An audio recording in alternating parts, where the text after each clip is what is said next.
نظام تعلیم جب تک ہمارا یکساں نہیں ہوتا تو قوم نہیں ہم بن سکتے۔ بیسیوں قسم کے نظام ہائے تعلیم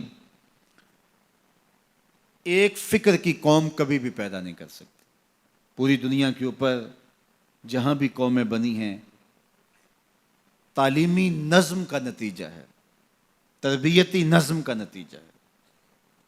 اور آج اس ملک کے اندر بیسیوں نظام تعلیم ہیں۔ آ جا کے ہمارے آیان سلطنت کو غصہ آتا ہے مدارس پہ۔ مدارس کی اصلاحات ہونی چاہیے۔ یہ اتنے نظم ہائے تعلیم ہیں، ذرا ادھر بھی تو بات کرو، وہاں تمہارے پر جلتے ہیں۔ گلی گلی جو ہے وہ مختلف نوعیتوں کے ادارے کھلے ہیں اور ان سے نکلنے والی پروڈکٹ مختلف ہے، اور یکسو قوم کیسے مارز وجود میں آ سکتی ہے؟ کبھی بھی نہیں ہو سکتا۔ اب جو بھی نظام تعلیم لائیں، ہمارے بڑے بیٹھ کے فیصلہ کریں، طے کریں کہ ہم نے کس طرح ایک نظم لے کر کے آنا ہے، اور پوری قوم پابند ہو، اور پھر نتیجہ ہم فکر قوم، ایک فکر کی حامل قوم نکلے گی۔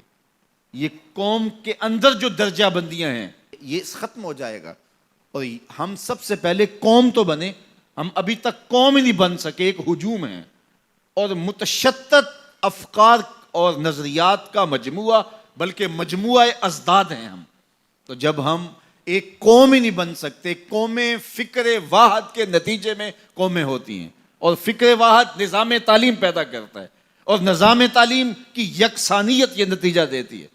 نظام تعلیم کی یکسانیت نہ ہو، اس میں جو تشتت ہوتا ہے یہ قوم نہیں پیدا کرتا، یہ ہجوم اور متفرق خیالات کے الجھے ہوئے لوگ پیدا کرتا ہے، جو آپس میں کبھی بھی ایک دوسرے سے میل نہیں کھاتے، اور قومیں آگے نہیں بڑھ سکتی۔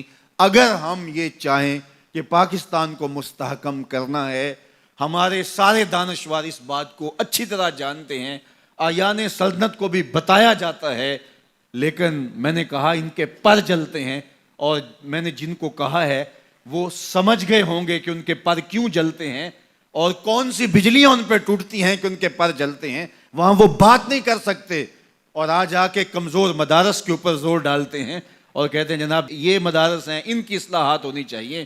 یہ مدارس تو ہمیشہ خیر بانٹتے رہے ہیں، یہ تو روشنیاں بانٹتے رہے ہیں۔ ان کا نظام تعلیم تو یکساں ہے، اس میں تو کوئی دو طریقہ کار رائج نہیں ہے۔ یہاں امیر کا بچہ آئے تو وہ بھی اس چٹائی پہ بیٹھتا ہے، غریب کا بچہ آئے تو وہ بھی اسی چٹائی پہ بیٹھتا ہے۔